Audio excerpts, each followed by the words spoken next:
Gohan was in One Piece. Now I'm just gonna be going through like the sagas and just being like, what would Gohan change in them? Strongly taking his personality into account. I would have Gohan be introduced into the One Piece universe isn't like sending him straight off to the beginning. No, I would have him go straight to the Baratie.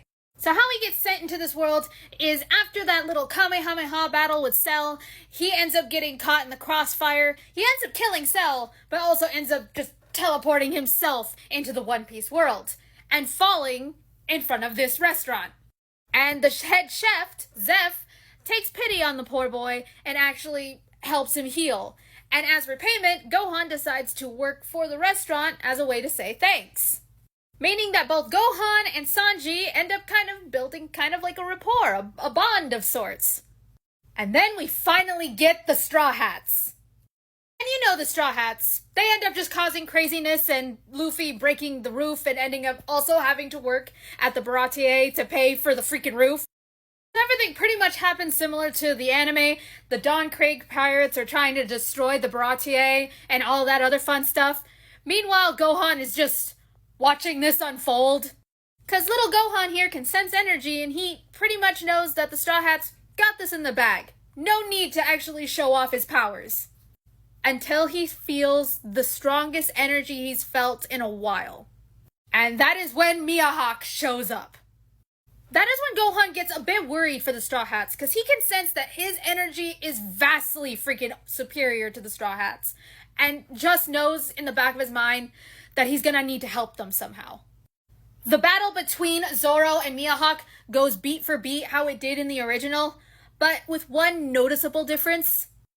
Soon as Mihawk is about to do like a finishing slash maneuver on Zoro, Gohan steps in. Gohan gets in the middle of the slash and just grabs the blade to stop it because he doesn't want to see Zoro get hurt. Now Mihawk is intrigued by this because no one has ever just full on stopped his blade with their bare hands before. To Mihawk, this boy is fascinating because he doesn't sense any hockey in him at all, but he can just feel that this boy is something else. And by the way, the Straw Hats were also all watching this go down. And Zoro still makes his vow that he will never be defeated by a blade again. And Luffy, more than likely in his excitement, would say, Gohan, you're gonna be a part of my crew. I could just hear Gohan's response to that whole thing would be like, what? Continuing the What If Gohan Was in the One Piece universe, part 2.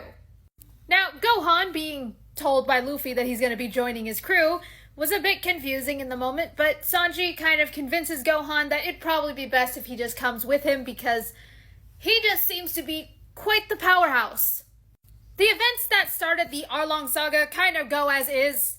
Nami ends up stealing the boat, and now we get to go off to her home island. Gohan can sense energy, so he knows exactly where Nami is, and he didn't feel anything really malicious about her stealing the boat. So, if anything, he's more, like, confused about why she did this, and actually is just letting things play out. And Gohan finds staying with the crew, a lot of weird stuff just seems to happen with them, because now they're being brought to the island by a giant sea cow, which Gohan just finds extremely fascinating. Now, when Gohan actually gets the story from Nami's sister about the entire Arlong situation, Gohan's anger is gonna flare up. Like, things are gonna be happening to the weather that he doesn't mean to do, but it's just gonna happen. Now, would Gohan fight Arlong?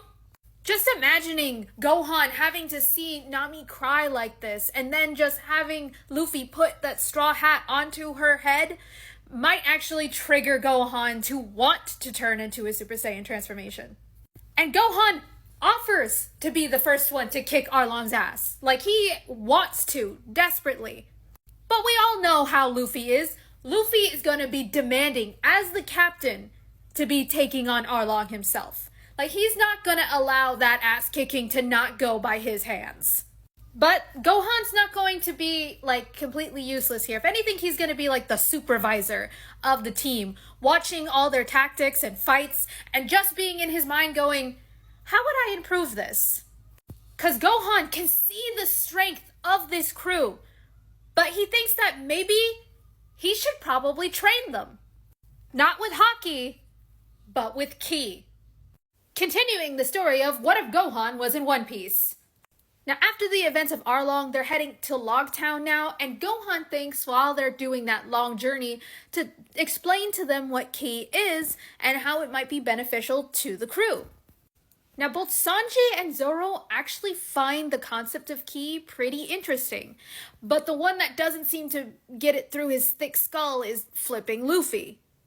Gohan is trying his best to explain how ki works and how it can really benefit in a both defense and offense and all that, but he kind of just loses Luffy. Because Luffy is really excited to get to Loguetown, the place in which Roger was executed. Now, as this lovable crew actually gets to Loguetown, doing various things, Gohan thinks it's best to stay by Luffy. He just feels like the most trouble always follows Luffy. And this is where Gohan meets Smoker for the first time. And because Gohan is a very polite person, he's not going to come off as threatening. If anything, he's probably the one who's asking for Luffy where to find the execution platform. And because Smoker really has a soft spot for kids, he probably would have pat Gohan on the head and just pointed him in the direction of where that is. Not knowing that Gohan is a part of the Straw Hats. And as Gohan is watching Luffy literally climb up the freaking execution platform, just trying to ask the question of why, he gets to meet Buggy the Clown. And by me, I mean he ends up freaking trapping Luffy and is about to try and cut his head off. But Gohan is not having any of that, so he decides to try and power up a bit and just cause like a freaking mini storm, but for some reason, a storm seems to already be happening. Gohan was going to save his captain, but it seemed fate already seemed to have done that for him. So as, like, Luffy and the rest of the crew are trying to freaking leave Loguetown, Gohan gets to experience a fight with Smoker firsthand. Now, Smoker's gonna be using his freaking ability, and this is kind of where I see that this fight's gonna go. Like, Gohan knows barely anything about this world, so he would have been the first Logia user he would have ever actually met. But here's the thing that's not really great with Smoker. There is nothing he can physically do that could harm Gohan. But he does attempt to try and capture Luffy, but Gohan's not gonna let that slide. And Gohan would eventually figure this out, but he can't physically touch Smoker, at least not yet. He would probably power up to a point because he figured out he's made of smoke. And what can you do to smoke? You can blow it away. Like, later on, Gohan's gonna figure out how to, like, condense his ki and be able to physically touch Logia users, but not in this particular moment. I think it's gonna take him some time. So in this particular moment, Gohan just powers up and creates such a strong bust of wind that he ends up just blowing Smoker away. But what I would find really funny is the fact that he ends up accidentally blowing Luffy away as well. But Gohan would eventually go and pick up Luffy and go off with the rest of their crew at sea. Continuing the story of what if Gohan was in One Piece. So Gohan and the rest of the crew are now sliding down this flipping mountain, and it is, for everyone else, worried for their lives. Gohan, this is his literal trip to Disneyland. As the fog is clearing out, they see this really giant flipping whale. Like, the thing is flipping enormous, and they notice that with this steepness, they're heading straight for the flipping whale. Now, Sanji, Zoro, and Usopp are trying their best to, like, get the thing to turn it, and they're all having a really hard time doing so. And Gohan is actually kind of chuckling at this, so he ends up helping them out, getting that thing that steers the ship, and using one hand to move it so that they can get out of the way of the whale, which still doesn't work, and the rest of the crew ends up being, well, essentially devoured by the whale. Now, everything kind of just happens like it did in the anime, where Luffy is trying to get his freaking crew by trying to figure out how to get inside the whale, and we end up getting to meet that character, Crocus. Now, while the crew is trying to talk to Crocus, Gohan is just actually kind of amazed that a dude is just living inside of a whale and thinks this is just fascinating. Now, Gohan at first thought of shooting a beam through the whale, just to get them out, because this giant whale did just eat him and his crew. So to him, he's just thinking the animal's just being an animal. Crocus sees this and sees this beam of light coming out of this kid's hands and essentially tells him, don't do that. The whale isn't an enemy. And then these two idiots come out of freaking nowhere and then they end up shooting the whale. Mind you, everyone is confused, Gohan especially, but after, Gohan gets to know that this man cares about the whale, Gohan is the one who ends up freaking destroying their weapons with his bare hands because he doesn't want them to fire again. And then everything pretty much happens the same as the end. Luffy ends up punching freaking Vivi and the other dude, and they're just freaking KO'd. And they still get to leave the whale in a mostly peaceful manner. Gohan did get a little bit upset after we hear the story of Laboon, that Luffy would stab this poor whale. But then when he hears Luffy calling him a rival of this whale and saying that they are going to return, that makes Gohan go, okay, I'll let you have that. Because now Gohan is starting to understand how Luffy works and knows that him becoming a rival of the whale was the best way to comfort the whale, to know that somebody's going to come back for this poor whale. Now that they're done with that little journey, they can now head off to wherever Vivi and this other guy are trying to head to.